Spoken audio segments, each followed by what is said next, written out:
गुरुदेव, जब ईश्वर एक है तो हमारे धर्म में अनेक देवताओं का क्या औचित्य है और उनका क्या महत्व है? एकं ज्योतिरभूद्वेधा राधा माधव रूपकम तस्मात् ज्योतिरभूद्वेधा राधा माधव रूपकम एकं सद्विप्रा बहुधा वदन्ति इंद्रो मायावी पुरुरूपीयते।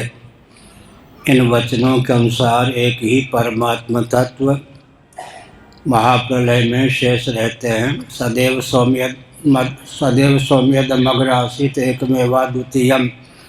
हे सौम्य, महाप्रलय में सजाति विजाति सुगत वेद शून्य देशकृत कालकृत वस्तुकृत परिच्छेद विनिर्मुक्त सद्घन चिद्घन आनंद घन परमात्मा तत्व ही शेष था।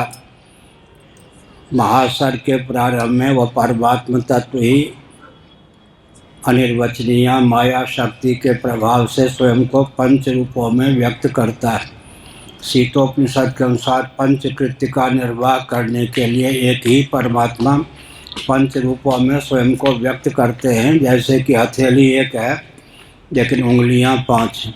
आपने कछुए की हथेली देखी होगी। कछुए की हथेली से उंगलियां निकली होती हैं, ये जो विभाजक रेखा दिखाई पड़ती है, विभाजन नहीं। तरबूज को देखा होगा, खरबूज को ऊपर विभाजक रेखा परिलक्षित होती है, विभाजन नहीं होता। ऐसे ही उत्पत्ति स्थिति संहार निग्रह अनुग्रह नामक पंचकृत्य का निर्वाह करने के लिए ब्रह्मा विष्णु महेश शक्ति और गणपति के रूप में एक ही परमात्मा स्वयं को व्यक्त करते हैं। कृत्य भेद से परमात्मा में भेद है, स्वरूपतः भेद नहीं। शीतोपनिषद का अध्ययन कीजिए। दूसरी बात है कि सुनिए, कार्य के भेद से करण में भेद होता है, करण के भेद से देवताओं में भेद हो जाता है। पंच कर्मेंद्रियाँ हैं, पंच ज्ञानेंद्रियाँ हैं, अंतःकरण चतुष्टय है 14।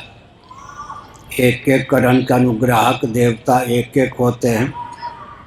कार्य के भेद से करण में भेद, करण के भेद से अनुग्राहक देवों में भेद होता है। रामचरितमानस का अध्ययन कीजिए। विषय करण सुरजीव समेता सकल एकते एक सचेता सबकर परम प्रकाशक जोई राम अनादि अवधपत सोई। विषय के उद्दीपक करण, करण के उद्दीपक अधिदैव अनुग्राहक देवता। विषय में भेद होने पर भी, करण में भेद होने पर भी, अधिदैव में भेद होने पर भी जीव में भेद नहीं होता। जीव के नियामक का नाम जगदीश्वर है।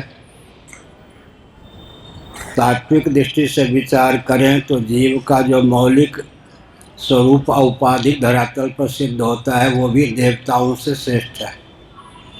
जगदीश्वर से अवर और देवों से श्रेष्ठ, क्योंकि कोई जीव ही वेदादि शास्त्र सम्मत कर्म और उपासना का आलंबन लेकर कालांतर में इंद्रादि देव पद को प्राप्त करता है। बृहदारण्यक उपनिषद के अनुसार आजकल जो देवराज इंद्र के पद पर प्रतिष्ठित हैं, कभी बृहद भारत में सतकुल में उनका जन्म हुआ था। वे मांत्रिक याग में अधिकृत थे। उन्होंने शास्त्र सम्मत 100 अश्वमेध याग का निर्विघ्नता पूर्वक अनुष्ठान किया, जिसके फलस्वरूप आज वे देवराज इंद्र के पद पर प्रतिष्ठित हैं। बृहदारण्यक उपनिषद के अनुसार आज जो ब्रह्मा जी के पद पर प्रतिष्ठित हैं, कभी मर्त्य लोक में बृहद भारत में सतकुल में उत्पन्न हुए थे। आंग्रह उपासना उनकी परिपुष्ट हुई, जिसके प्रभाव से वे ब्रह्मा जी के पद पर प्रतिष्ठित हैं। ब्रह्मा जी का 2 रूप है, दोनों में कोई विगान नहीं है। पहला रूप है कि एक ही परमात्मा उत्पत्ति नामक कृत्य का निर्वाह करने के लिए स्वयं को ब्रह्मा के रूप में उद्भासित करते हैं। वहाँ पर परमात्मा ही ब्रह्मा होते हैं, विष्णु होते हैं, रुद्र होते हैं। एक है कि कर्मोपासना की प्रगल्भता के फलस्वरूप कोई जीव कालांतर में ब्रह्मा के पद को प्राप्त करता है। दोनों दृष्टियों से ब्रह्मा के स्वरूप का प्रतिपादन ग्रंथों में किया गया है।